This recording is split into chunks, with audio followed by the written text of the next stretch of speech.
So I am getting ready to edit my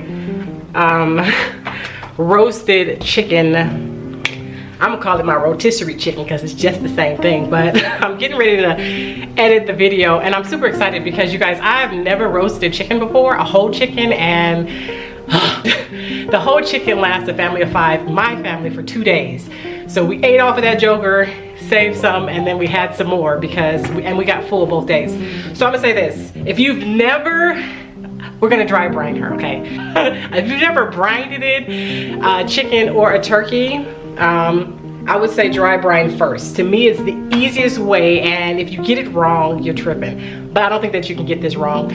It was super easy, and I was so happy because for a whole chicken, it's so much cheaper. I think I said that already. I'm gonna show you guys the prices when I go to the store. Like for a whole chicken, it's like 59 lira, 66 lira, 73 lira, nothing more than that. You're gonna find out how cheap that is. I'm gonna put it next to the prices next, the US dollars anyway, how much that is. It's like $2 for a chicken, you guys. A whole chicken. So, like I said before too, I usually don't eat whole chickens, but when we moved here, the chicken is so different. It's not probably pumped up with all the hormones. They're not as ginormous. And even still, it feeds my family of 5 for 2 days. But anyway, I'm excited because I roasted the chicken. I put carrots and onions underneath, and the flavor from the carrots and onions go a long way.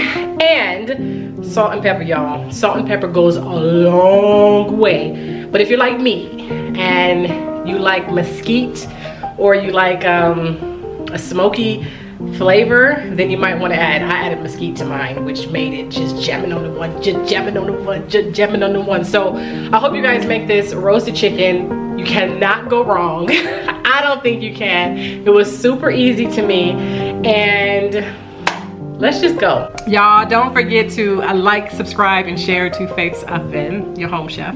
And don't forget to share your gift with the world.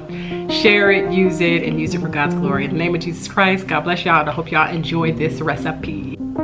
So let's begin with our chicken. Now you guys, we're going to dry our chicken off completely. So if you guys decide to soak your chicken in some vinegar or some lemon water, make sure when you pull her out of that guy, because you want to clean her, you want to dry her completely. Take your time and dry her. I use paper towels. Now here I have an extremely long toothpick. Now with this toothpick, I am poking holes all over the chicken. Now this is going to extract moisture so that outer shell, the skin, can get nice and crispy, but yet you're going to get an extremely juicy bird. So you want to make sure you do not skip this, and you want to do both sides, you guys. I'm going to turn her over, and I'm going to do the breast and everywhere else also. I didn't show you this step, but make sure that you poke those holes in your bird. All right, now here we are going to generously salt our chicken. I decided to use pink Himalayan salt. Other people use kosher. I'm just a pink Himalayan salt girl. Generously, you guys, salt her because this is the dry brine that you're doing. Then we're going to add our pepper. You guys, like I said before, salt and pepper goes a long way, but whatever it is that you want your chicken to taste like, go for it. This day I wanted mesquite. So I got my mesquite seasoning out, a little spice, and just generously added that mesquite. And then on both sides, you guys, you want to generously salt, pepper, and I added mesquite. You could do whatever seasonings you want. That's the beautiful thing about roasting your bird, you guys. So I did both sides here, as you can see. And we also want to make sure that we're going to roast our bird breast up. With that in mind, I decided to season that side of my bird last. So I salted generously and peppered and added my mesquite on that side after I turned her over last. Now we're going to end up putting our bird in our refrigerator for about 3 hours. So the standard time, you guys, usually is about 8 hours. You can do it overnight for the next day, but this day I wanted to just give her a trial run, and I let her sit in my refrigerator for 3 hours. And and I would say I wouldn't let her sit in there any less time than that. So 3 hours was perfect. I set her in the refrigerator. Then when I got ready to cook her, I pulled her out of the refrigerator and let her sit for at least an hour on the countertop. Now, whenever you cook your roasted bird, you want to make sure that she's elevated. I use carrots, onions, and tomatoes for my elevation, but you can use a rack. So this is like a rack. If you guys need a rack to put your roasted chicken on, this is what I'm talking about. I didn't use a rack, I just used the carrots and onions, but this is what I'm talking about when I say a rack. Just a rack so it can be elevated, okay? There you have it. Again, you can use a rack or you can use veggies like I did. Those veggies came out so delicious. Now, our oven is preheated to 450 degrees. That's Fahrenheit or 230 degrees Celsius. Now I have a European oven, so mine's 230 degrees Celsius, and I actually only cooked my bird for about 45 minutes. Check your bird at 45 minutes, you guys.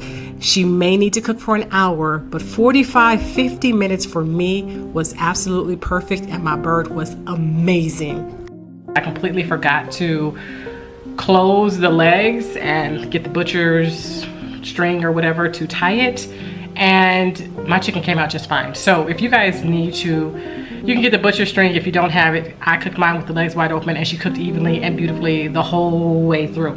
They say usually when you close the chicken's legs and use the butcher string that she cooks more evenly, but mine did just fine. So do it at your discretion. You can do it if you want to. If you don't have butcher string, you can't find it, because I was all over town. Then finally my husband went and got some for the next time that I did it. But if you don't have it, I think it's perfectly fine. She's nice and crispy.